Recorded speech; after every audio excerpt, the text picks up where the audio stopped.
the proposed 2021 national budget. The Vice President, they should know. A written character that evokes everything people in Japan were urged to avoid this year. Crowds, confined spaces, and close contact with others was on Monday voted the country's top linguistic symbol of 2020.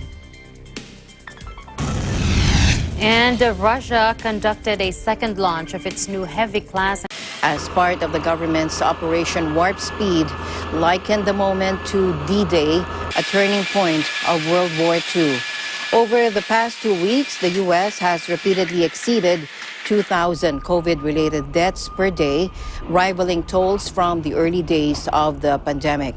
Mr. Perna said hundreds of sites, including hospitals and other distribution centers, would receive the vaccines from Monday to Wednesday. The FDA is scheduled to discuss an approval of a second vaccine developed by Moderna by Thursday. Confirmed cases of the coronavirus has continued to rise to record levels in the U.S. According to the U.S. Times, there are now nearly 6 times as many cases each day and 3 times as many deaths as there were 3 months ago. Now, this would cover the first wave of about 3 million people to be vaccinated, and the U.S. is seeking to inoculate 20 million people this month alone.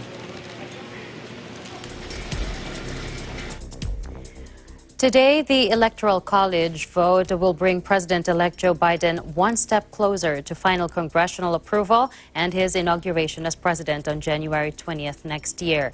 But the current president, Donald Trump, continued to say he won with consistent losses in court to legal challenges of the outcome. Last night, some of President Trump's supporters, many belonging to the neo-fascist group Proud Boys, and counter-protesters, including members of Antifa, fought in the streets of Washington, D.C. The number of protesters was much smaller than last month's demonstrations. But police said there were more than 20 arrests, with 2 police officers and 6 protesters injured.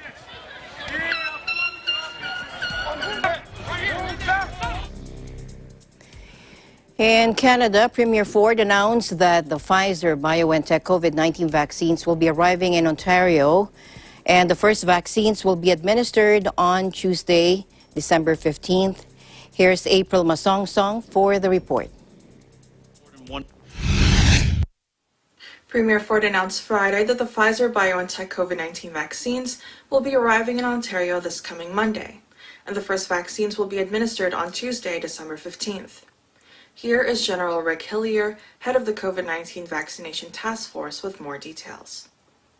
Last night I had the opportunity to talk to the heads and some of the teams at both of those sites, and they are ready. There is an anticipation here that this is the light at the end of the tunnel, and we are ready to commence with it. 3,000 doses of the vaccine will arrive in Ontario here. We believe on Monday, but by Monday, 3,000 will remain here in Toronto, 3,000 will be in Ottawa, and out of that, we will vaccinate some 1,500 people in each site. 2 locations have been chosen to receive the vaccine first: the University Health Network here in Toronto and the Ottawa Hospital. More than 2,500 healthcare workers on these 2 sites are set to receive the vaccine, especially those working in long-term care homes and critical care units. There is also a concern as to how the task force will be choosing which long-term care home and which healthcare workers to vaccinate first. Here is the General's response. It's actually data-driven in the extreme. We've walked through this many times in the last days. However, what we are doing is looking at the long-term care homes that have had COVID-19 so tragically visited upon them, or where they've had challenges and tragedies before, where there is communal living, that is to say a shared kitchen, where there is more than one person sharing a room, and long-term care homes where the provinces had to intervene. Those became the first in the order of priority. When asked about the specific logistics on how the vaccine will reach Canada and the concerns that the U.S. might try to stop them from coming into the country, here is what General Hillier had to say.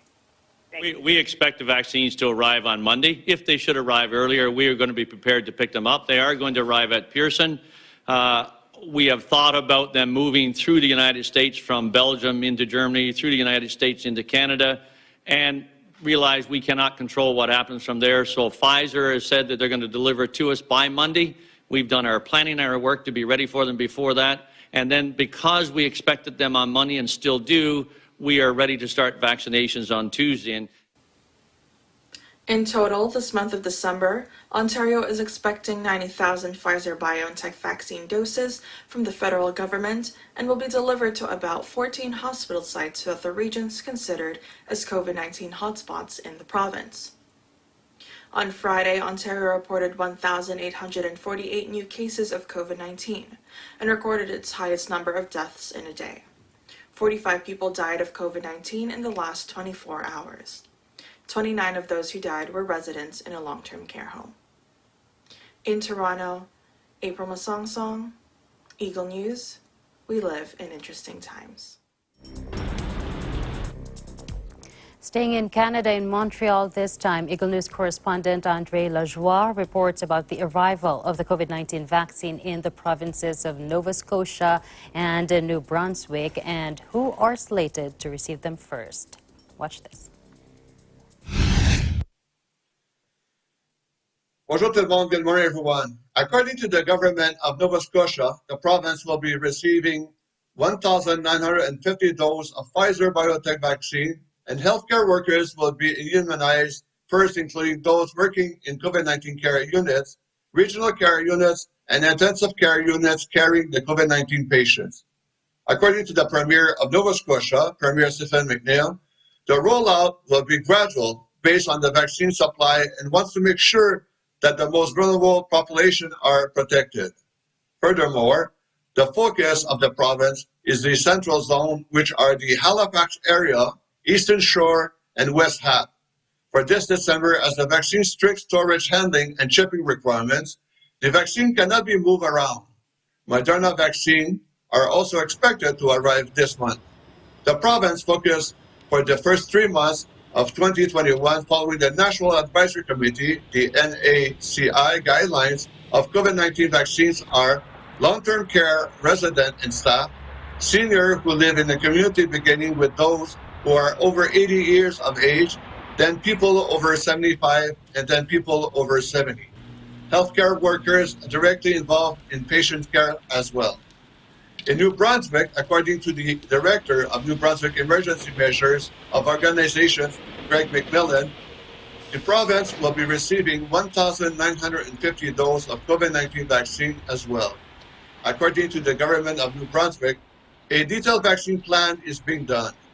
Priority groups who will receive the vaccine has been set on. Those groups are long-term care resident and staff from provincial rapid outbreak management teams who respond to COVID-19 breaks, extramural ambulance New Brunswick staff, healthcare workers, First Nation nurse, and seniors 85 and older. Reporting from Ottawa, Canada, this is Andre Lajoie. We live in interesting times. The government is eyeing to acquire huge volume of COVID-19 vaccines on the third quarter of 2021. National Policy Against COVID-19 Chief Implementer and Vaccine Czar, Secretary Carlito Galvez, said on Monday in a virtual briefing with presidential spokesperson Harry Roque. Galvez said the government has ongoing negotiations with 9 pharmaceutical companies in different countries. Take a look. Magandang umaga po sa inyo. Magandang tanghali po sa inyo, Secretary Roque, at sa ating mga nakikinig at sa ating mga media friends. Sa ngayon po, patuloy po ang ating intensive na negotiation sa siyam na kumpanya na kasama na po dito ang Pfizer at saka AstraZeneca. So sa ngayon po, meron po tayong at least advance, nagano na po tayo, tinatawag na advance negotiation sa 4 po na malaking kumpanya. At patuloy po ang exploratory talks sa other 5 companies. At nakikita po natin na talagang sa ngayon po may mga challenges po tayo. Unang-una, nakita po natin na talagang yung mga vaccines ay 80% po ay nakuha na po ng mayayamang country. But we are very hopeful na yung clarion call ng ating mahal na Pangulo na magkaroon ng tinatawag na equitable access ay ginagawa po natin. Sa ngayon po, most probably baka magkaroon po tayo ng vaccine ng first quarter, most probably March, and then also ang mga second tranches po naman natin is second quarter, third quarter, at fourth quarter. But we are expecting na yung volumes ng ating mga vaccine will be coming up the early third quarter.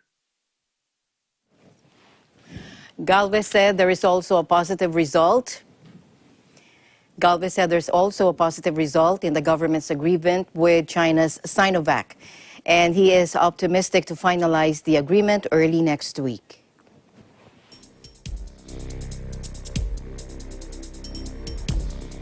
Malacanang on Monday snapped back at Senate Minority Leader Franklin Drilon and the camp of Vice President Leni Robredo for claiming the government did not prioritize the COVID-19 vaccine in the proposed 2021 national budget. Watch this.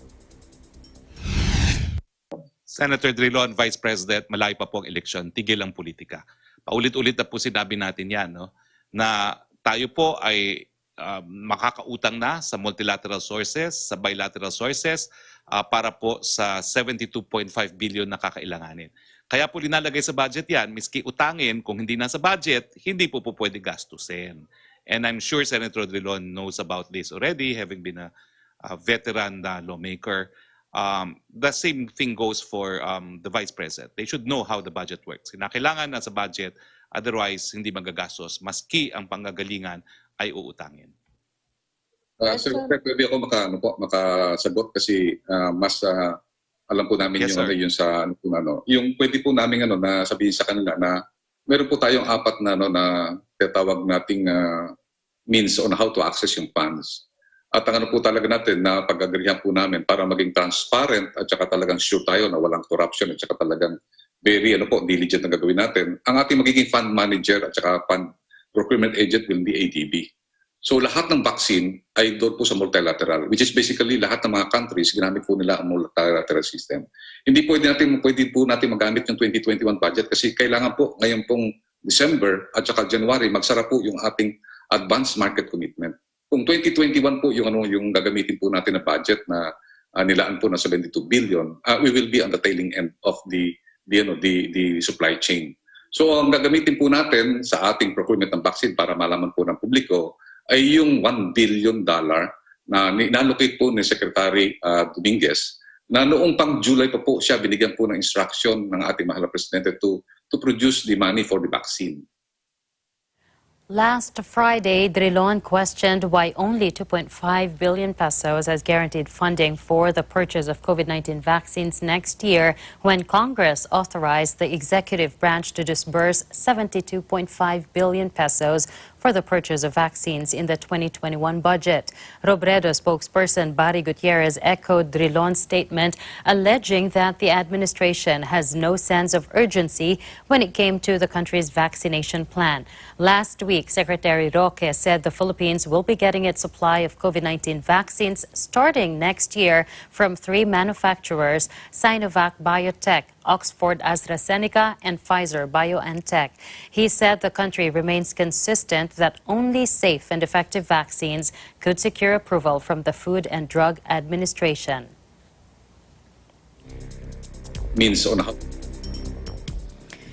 In other news, a written character that evokes everything people in Japan were urged to avoid this year: crowds, confined spaces, and close contact with others, was on Monday voted the country's top linguistic symbol of 2020. Take a look. Now, although new infections have recently hit record highs, Japan has seen a relatively small coronavirus outbreak overall, and they never imposed a strict lockdown like those seen elsewhere in the world. Instead, residents were strongly advised to use their own judgment and steer clear of situations described as mitsu, meaning dense, crowded, and close, to limit the spread of the respiratory disease. The social distancing message quickly gained a tongue-in-cheek popularity, with the Tokyo governor's call inspiring viral manga strips, techno remixes, and even a video game. Now, last year's top character was Rei, used in the word Reiwa, the name of the new imperial era.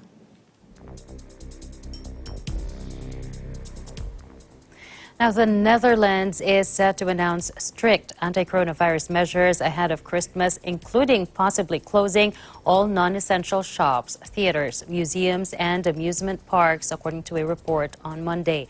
Dutch Prime Minister Mark Rutte will speak to the nation at 7 p.m.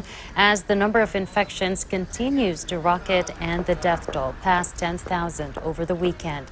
The expected tightening of measures follow a cabinet crisis meeting Sunday to discuss rapidly rising figures with almost 10,000 new infections reported on the same day. NOS broadcaster said exactly what the more stringent measures will be is not yet known, but there are many indications that non-essential stores will have to close for a while. This also applies to places where people gather, such as museums, theaters, and amusement parks. Schools may also have to close for a while, and Cabinet is also considering advising only going out when really necessary. And the United Arab Emirates has launched COVID-19 vaccinations in the capital Abu Dhabi, according to health officials, days after it approved the jab by Chinese drugs giant Sinopharm. The wealthy Gulf nation is one of the first countries to start widespread inoculation after Britain became the first to roll out a campaign using a vaccine by U.S. pharmaceutical giant Pfizer and its German partner BioNTech. Gulf countries, UAE and Bahrain, where third phase trials of the Sinopharm vaccine were carried out, have both officially registered it for public use after it was previously approved for emergency use for frontline health workers. Residents in the capital can book an appointment for free through the Abu Dhabi Health Services hotline. Sinopharm, which uses an inactive form of the novel coronavirus, is administered in 2 doses, 21 days apart, according to SEHA. The UAE has so far recorded more than 184,000 novel coronavirus cases, including 617 deaths. And China has 4 vaccines, including Sinopharm, in the final stages of development and is well advanced with mass human testing in a number of countries, including Brazil, the UAE, and Turkey. But unlike vaccines being developed by Moderna, AstraZeneca, and Johnson & Johnson, little information has been published about the safety of efficacy of Chinese vaccines. The Prime Minister said Singapore has approved the Pfizer-BioNTech coronavirus vaccine and expects to receive the first shipments of the shots by the end of this month. The city-state joins a handful of other countries around the world, including Britain and the United States, which have approved the jab. Prime Minister Lee Hsien Loong said Singapore hopes to have enough vaccines for its 5.7 million population by the third quarter of 2021. Priority will be given to those at most risk, such as healthcare workers, the elderly, and the vulnerable. Vaccination would be voluntary, Lee said, but he was strongly encouraging people to get the vaccine shot. Let's listen in. Set aside more than $1 billion. As you would have read in the news, the first vaccines are now coming into production. And I'm very happy to tell you that after studying the scientific evidence and clinical trial data, the Health Sciences Authority, HSA, has approved the Pfizer-BioNTech vaccine for pandemic use. The first shipment should arrive by the end of this month, making Singapore one of the first countries to obtain this vaccine. We also expect other vaccines to arrive in Singapore in the coming months. If all goes according to plan, we'll have enough vaccines for everyone in Singapore by the third quarter of 2021. We have decided to make vaccinations free for all Singaporeans and for all long-term residents who are currently here. So I strongly encourage you to get vaccinated too when the vaccine is offered to you. Because when you get yourself vaccinated, you're not just protecting yourself, you're also doing your part to protect others. Lee also announced a further easing of virus curves from December 28 as Singapore's outbreak slows markedly with weeks of barely any local transmissions. He said the maximum number of people who can gather outside their homes and the number of visitors a household can host will be raised from 5 to 8. The number of people allowed in shopping malls, places of worship, and attractions such as museums will also be raised.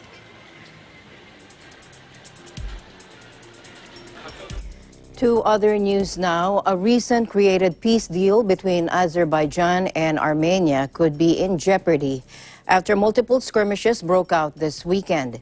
Soldiers marched in the streets of Azerbaijan's capital of Baku on Thursday, celebrating the country's November reclamation of much of Nagorno-Karabakh region, which had been under Armenians' control since 1994. Russian peacekeepers reported a clash on Friday involving automatic weapons. It was the first recorded incident since the peace deal was finalized on November 10th, following 44 days of fighting. The Armenian government also accused the Azerbaijani government for an attack last Saturday. But Azerbaijan blamed Armenia for the violence and threatened to destroy Armenia if there are more clashes. In other news, Nigerian authorities on Sunday stepped up efforts to rescue students abducted by armed men who raided their hostels. UN Children's Agency UNICEF condemned the assault on the school in Katsina, the home state of President Muhammadu Buhari. Gunmen on motorcycles stormed the government science school at Kankara late on Friday and engaged security forces in a fierce gun battle, forcing hundreds of students to flee and hide in surrounding bushes and forests. State Governor Aminu Bello Masari, who visited the school on Saturday, said soldiers were working to locate and free the hostages. UNICEF, in a statement on Sunday, said it condemns in the strongest possible terms this brutal attack and calls for the immediate and unconditional release of all children and their return to their families.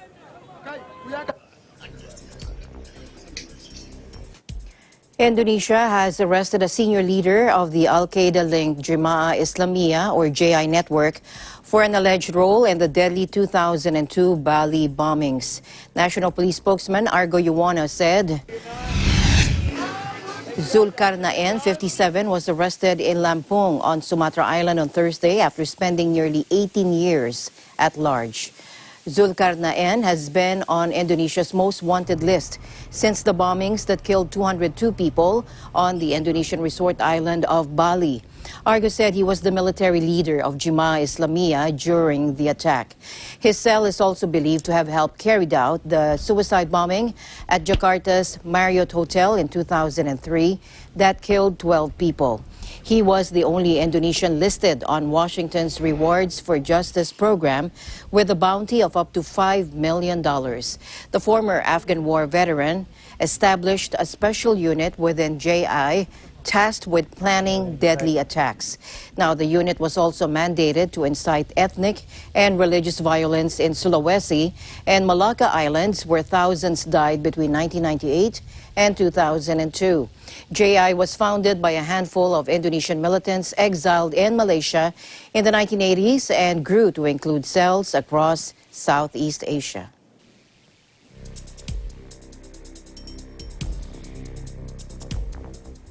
Now, here in the Philippines, former members of the Communist Party of the Philippines, New People's Army, or the CPP-NPA, belied claims that government forces tortured and maltreated former communist rebels who went back to the fold of the law. During the Pros and Cons television show aired on Sunday, Ivelyn Corpin, or also known as Ka-Ivy, said government security forces are sincere in their commitment to achieving lasting peace as they encouraged more rebels to surrender. Corpin added surrenderers are actually getting various benefits from the government when they decide to quit the armed struggle. Watch this. Yung napatunayan po namin yan ng mga FR na hindi totoo na tinotorture, sinasaktan, binubugbog, o lililiquidate ang mga nagsusurrender. Hindi man po natin masabi, pero biruin niyo po yung mga captured. Para dahil sincero ang gobyerno, ang AFP-PNP natulungan ang mga mamamayan na na napunta sa makakaliwang panig, idinideklara pa rin nilang surrendery para magkaroon lang ng benepisyo at makita na binabago talaga ng gobyerno yung kasalukuyan na sistema para lang sa kabutihan din ng mamamayan. Maging solusyon po tayo, hindi lang po sa buong lipunan, mag-umpisa po yan sa loob ng ating tahanan. Correct. Pulutan natin ng leksyon, ng aral, yung mga naging karanasan namin, ni Ka-Ivy, ni Ka-Amihan, ng iba't iba pang mga former rebel na nagpapatotoo na kung ano nga po ba talaga yung mukha, yung totoong mukha ng CPP, NPA, NDF doon sa mga legal front organizations ito. At siyempre, sa lahat ng mga kabataan pa na nananatili, na nasa loob ng organisasyon, huwag nating sayangin yung panahon, huwag nating sayangin yung lakas at talino natin dahil sa napakarami pa natin pwedeng maiambag doon sa lipunan, napakarami pa natin pwedeng maitulog doon sa sambayan ng Pilipino at maging instrumento na para sa pagpapaunlad ng ating bansang Pilipinas. Handa kaming tumulong, handang tumulong yung pamahalaan para matulungan kayong makaalis doon sa mga organisasyon na to. Handa kaming tumulong para bigyan ng security o magkaroon ng sistema ng seguridad upang hindi kayo mabalikan ng mga kasama. Corpin said she was a student activist from the Polytechnic University of the Philippines when she joined the Communist Armed Movement. She said a series of recruitment processes were organized by the CPP-NPA's legal front organizations to agitate more youth to join their cause. These recruitment schemes include rallies, mass mobilization, and community immersions, eventually pushing the youth to join the movement. Meanwhile, Ray Christian Sabado, or Chan Chan, also a former NPA rebel, said the communist group, through its legal front organizations, is maneuvering the mindset of the youth to recruit more members. Ang paraan po ng organizing kasi sa PUP, sa una pa lang po talaga, wala akong idea ano yung aktivismo, ano ang CPP, NPA, NDF, bakit may aktivista, ganyan. Pero sa PUP po, sa unang pasok ko pa lang po, kasi mga freshmen po kami noon, may mga aktivista po na nagro-room-to-room discussion. Ibig sabihin, pumapasok lang yung mga professor para mag-discuss ng curriculum nila, doon sa i-discuss nila mga subjects, tapos aalis na rin po. Ako po ay na-recruit sa isang organization na tinatawag na Regional Youth Student Organization o RY, na kung saan direkta siya sa Cagayan Valley. Bali, ang ginawa ng organizer sa mga panahong ino-organisa nila kami, kinaibigan talaga kami. Yan, papahiramin kami ng libro para doon sa subject namin kasi yung organizer namin hire lang sa amin ng 1 taon eh. So, ganun po yung ginawa. Kinaibigan kami, inaabangan kami pag break time, pag uwian para yayain sa office. Tapos magkakaroon ng konting discussion bago umuwi. Actually, yung organizer namin, masugid talaga siyang organizer kasi sinasabayan niya kami hanggang sa pag-uwi namin. Wow. Tapos nung nalaman niyang yung daanan po, yung sinasakyan niyang bus, ay direction din po ay papunta din dun sa amin, sumasabay po siya sa akin pa uwi. Kaya ganun po yung pamamaraan na ginawa niya para mas mabilis kaming makapagtalakayan, ganyan, kahit sa bus. Tapos unti-unti, tinatanong na po ako ano yung mga pagtingin ko sa mga isyong panlipunan, na nangyayari noon, tuition fee increase, etc. Ganyan. Tapos nung medyo malalim-lalim na po na nadidiskussan niya na ako, doon na po ako binigyan ng mga politikang pag-aaral na inintroduce na sa amin yung Pambansa Demokratikong Paaralan na may mga kurso daw sa ilalim noon. Tapos yun yung binibigay sa amin pag-aaral. Yung first ko na nakuhang pag-aaral, yung maikling kurso sa lipunan at Revolusyong Pilipino, tinatalakay niya una yung parang kalagayan ng Pilipinas, pangalawa, yung history daw ng Pilipinas ay merong revolusyong nagaganap. Yan, may mga digmaang nagaganap. Pangatlo, may mga salot daw po at ugat ng kahirapan. Tapos yun na, kailangan na daw ng armadong pakikibaka bilang solusyon. Ganun po yung pamamaraan. Tapos hanggang ini-immerse na kami sa Cagayan Valley, pumupunta kami dun sa probinsya, tapos sinasama kami sa mga rallies. Yun yung pamamaraan nila para mas mapalalim yung aming kaisipan, kaalaman doon sa armadong pakikibaka. Nagsimula naman po ako sa Student Council dahil kailangan po ng representante ng aming section sa ilalim ng accountancy. E di ako po yung pinili ng klase namin na maging representative. Tapos ayun po, hanggang sa nagkaroon po ng student council election, ako po yung pinakandidato. Talagang tinutukan kami para may transform yung pamumuno namin as a student council patungo doon sa pamumuno bilang isang aktivista, hindi na lang bilang isang student council ng aming kolehiyo. Then later on po, ay talagang pasusi din po na ginagamit yung issue na pagiging isang student council na kailangan daw po naming protektahan yung demokratikong interes ng mga estudyante. At kailangan daw po namin na makakuha ng iba't ibang mga pag-aaral para daw po doon sa mas makakapagpaunlad pa nung aming kaalaman doon sa kung paano po namin ipaglalaban yung interes ng mga estudyante. Kaya proseso din po talaga yung pagre-recruit sa amin mula doon sa umpisa na bibigyan lang kami ng mga discussions, mga maliliit na mga issue hanggang sa papataas at init yung punto na kung saan ay makukuha nila yung interest mo at magiging kaibigan ka nila later on.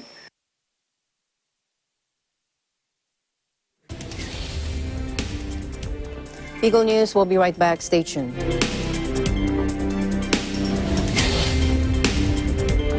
This portion is brought to you by RJK Services Manpower Agency Corporation. Bank of Commerce.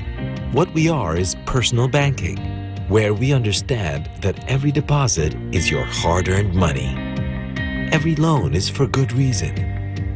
Every service aids in your convenience. Every business of ours is meant to grow yours. We hear you, feel you, and we act on your every banking need.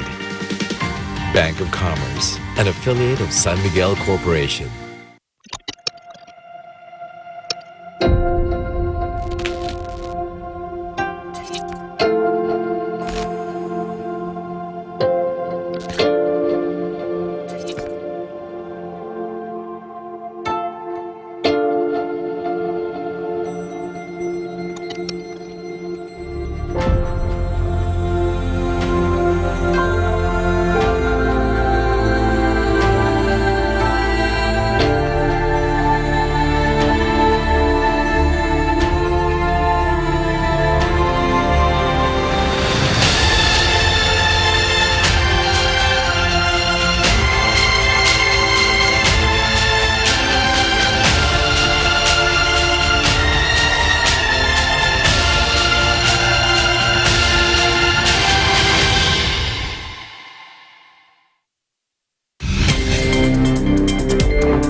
Welcome back. British Prime Minister Boris Johnson and EU Chief Ursula von der Leyen pledged to continue Brexit deal talks as the end of the year and Britain's exit from the EU looms. Sunday marked the deadline set by both sides whether to continue negotiations.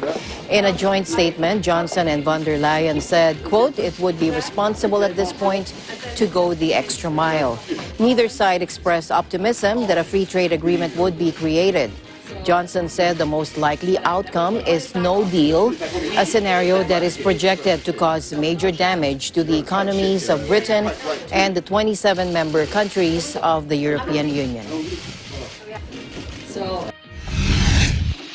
I had a constructive and useful phone call with Prime Minister Boris Johnson. We discussed the major unsolved topics. Our negotiation teams have been working day and night over the recent days, and despite the exhaustion after almost 1 year of negotiations, and despite the fact that deadlines have been missed over and over, we both think that it is responsible at this point in time to go the extra mile. We have accordingly mandated our negotiators to continue the talks. and to see whether an agreement can be reached, even at this late stage. The negotiations continue here in Brussels. Thank you so much.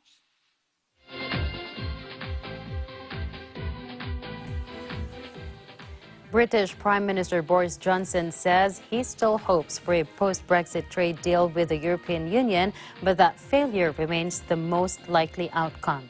EU sources said the two sides were finding common ground over clauses in a potential deal designed to ensure neither side could undercut the other as they set their own regulatory standards. Watch this.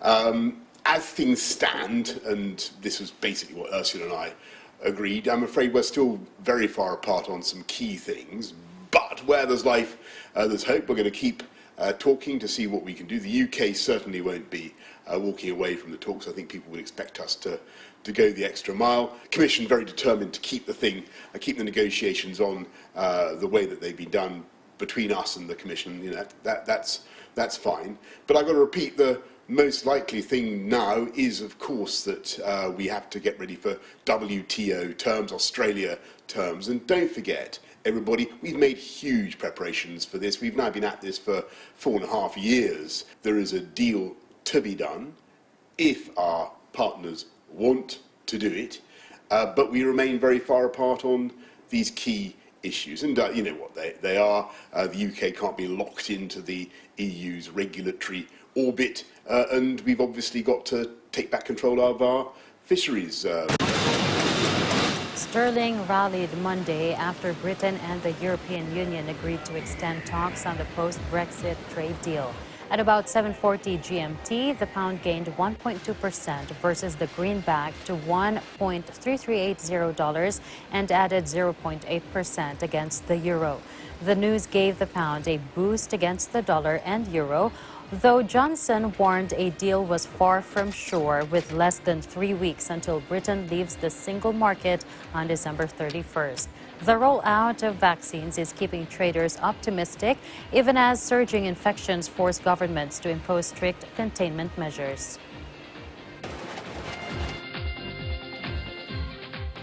And talks on new economic relief for millions of Americans hit hard by the COVID-19 pandemic are set to continue Monday in Washington between the White House and Congress, with less than 2 weeks to go before a previous plan expires. Democrats and Republicans have been locked in negotiations since July on plans for supplementary financial aid to households, businesses, and local communities suffering from the country's worst economic downturn since the Great Depression. Aid to the unemployed as part of a massive recovery plan of $2.2 trillion adopted in the spring expires on Boxing Day, when millions of Americans will find themselves without income. Disagreements on a new plan hinge on two key issues.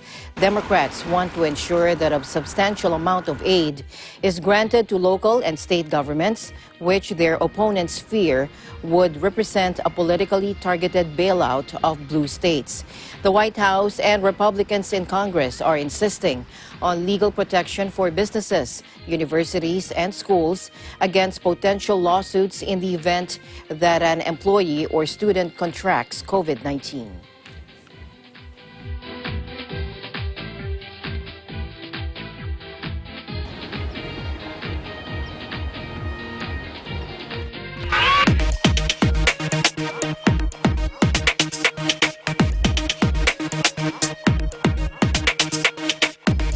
Russia on Monday conducted a second launch of its new heavy-class Angara rocket, the first developed after the fall of the Soviet Union, nearly 6 years after its maiden voyage. Space agency Roscosmos announced that the next-generation Angara A5 rocket had been successfully launched with a mock payload from Plesetsk in northern Russia at 5:50 GMT. The only other launch of the heavy-class Angara rocket took place in late December of 2014, while a test of a lighter-class version of the rocket was conducted in July that year. The Angara rockets, named after a Siberian river flowing out of Lake Baikal, are the first new family of launchers to be built after the collapse of the Soviet Union. They are designed to replace the Proton rockets that date back to the 1960s and have suffered a series of embarrassing failures in recent years. President Vladimir Putin hopes the new launchers will revive Russia's space industry and reduce reliance on other former Soviet countries. Officials say the heavy-class Angara rocket is more environmentally friendly than its predecessors because it is fueled by oxygen and kerosene rather than hugely toxic heptile.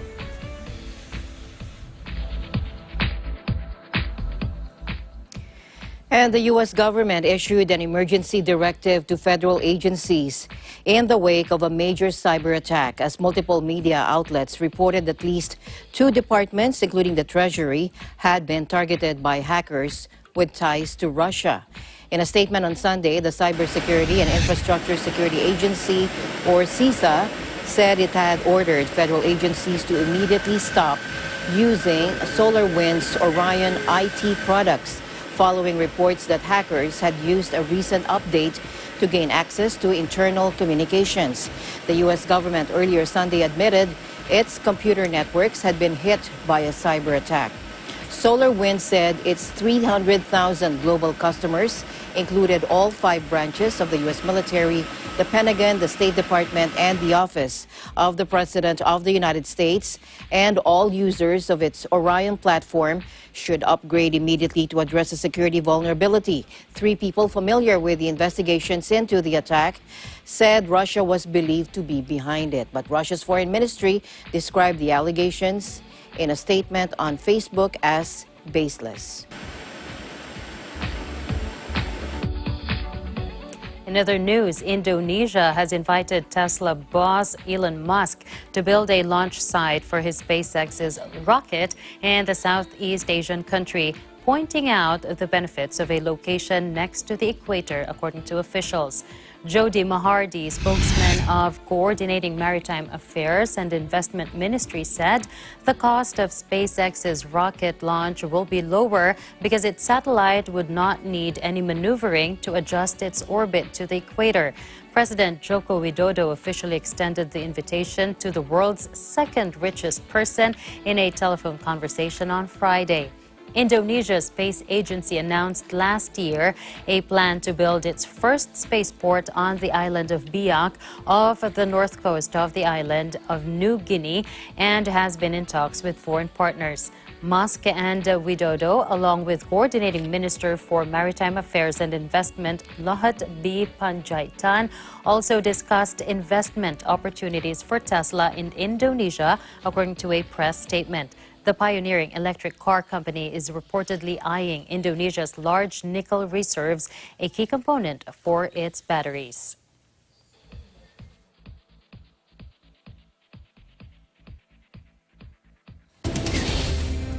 And we'll take a short break. Eagle News will be right back.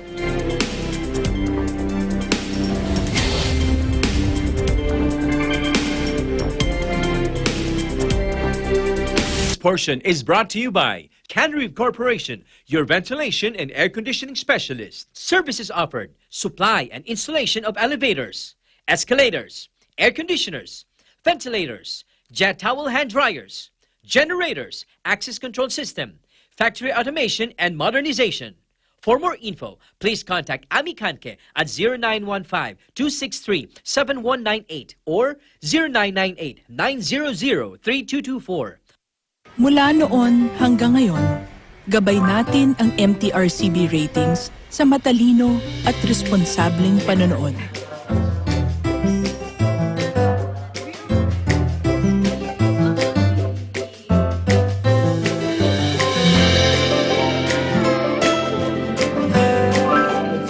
Sa tamang pagsunod sa MTRCB ratings, ginagawa nating ligtas at makabuluhan ang panonood ng bawat miyembro ng pamilyang Pilipino. Lumipas man ang panahon, hanggang may pamilyang Pilipino, andyan ang MTRCB. Hey there, Arnie Aquino here at Hatley Castle, one of the filming locations for the X-Men series. Don't forget to tune in to Digital Nest only on Net 25.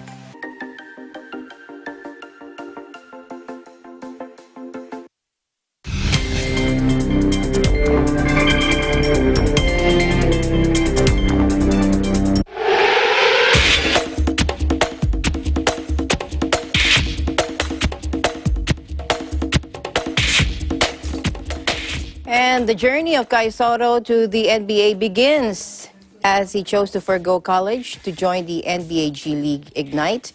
Here's the report coming in, joining us live from New York. Here's Tenny Sumagi. Hello, Tenny. Good evening, Alba. Good to see you back. Yes. I'm happy to see you.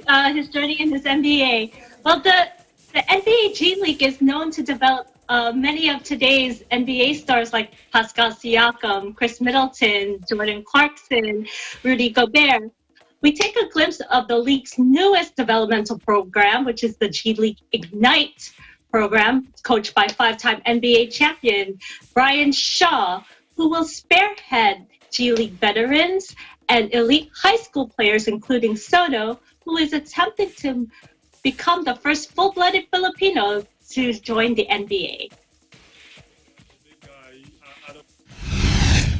If I would compare myself to an NBA player, I think I would be like a Pau Gasol, who is more all around, who can score, who can pass, who can defend too, and who can dribble, who can shoot. And I think he's the player that I really watch these days, especially being around Coach Rashid and Coach B. Shaw, who coached Pau Gasol before, and they've been sending me some. We've been watching clips of them, especially the Lakers and the Chicago Bulls before, of how they play, how they execute the triangle, and I've just been learning so much from them. I have to be more aggressive because, as everybody knows, this team is composed of really good players, very talented players, a lot of scorers. So as a big guy, I don't really have like 10 shots a game. This is like more of like a Chicago Bulls where you have like a Michael Jordan, a Scottie Pippen, and I'm like one of those guys like Luke Longley or Dennis Rodman, and I'm willing to accept that role. And I'm just gonna do my best to stay aggressive every possession and just to do everything that I can do to help the team win.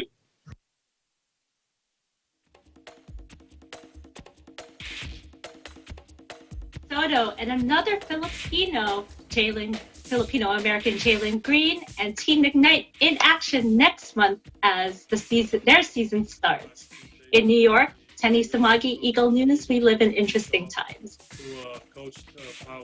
Back, and I'll see you back later for more NBA action. Thank you. We've been watching the Lakers and the Chicago.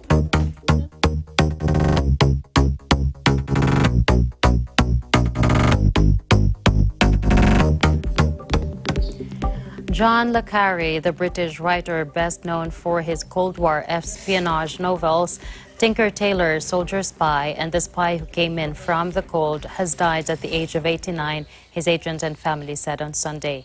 The author, a former British intelligence officer whose real name was David Cornwell, wrote 25 novels and one memoir in a career spanning 6 decades, selling 60 million books worldwide. His wife of nearly 50 years, Jane, and sons Nicholas, Timothy, Stephen, and Simon said in a statement that he died on Saturday night after a short battle with pneumonia. We all grieve deeply his passing, they said, thanking staff at the hospital in Cornwall, southwest England, for their care. They said, we know they share our sadness. Tinker Tailor Soldier Spy was adapted for television in 1979 with Alec Guinness starring as the enigmatic spy-catcher George Smiley and became a classic. Gary Oldman reprised the role in the 2011 film, winning an Oscar the following year. His friend, the novelist Robert Harris, called le Carré one of those writers who really was not only a brilliant writer, but he also penetrated popular culture, and that's a great rarity. Harris told Sky News Television, The Spy Who Came In From the Cold was a masterpiece. Stephen King, the best-selling U.S. author, called le Carré a literary giant and a humanitarian spirit.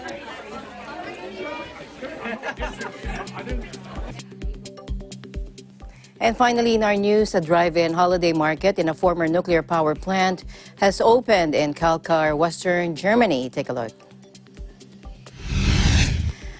Now, guests here can drive along at walking pace past a decorated and illuminated winter wonderland with 300 fair trees and artificial snow along a 2.5-kilometer stretch in the extensive grounds.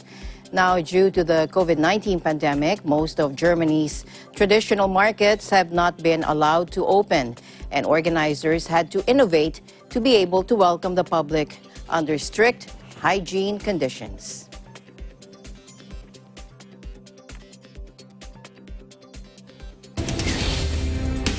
I would surely change. I know. I would be tempted to drive faster, though. Well, that's it for tonight's broadcast. Thank you so much for joining us. I'm CJ Hero. Join us again tomorrow. And at the end of the day, there remains so much more to be grateful for. Malma Angeles, and we live in interesting times.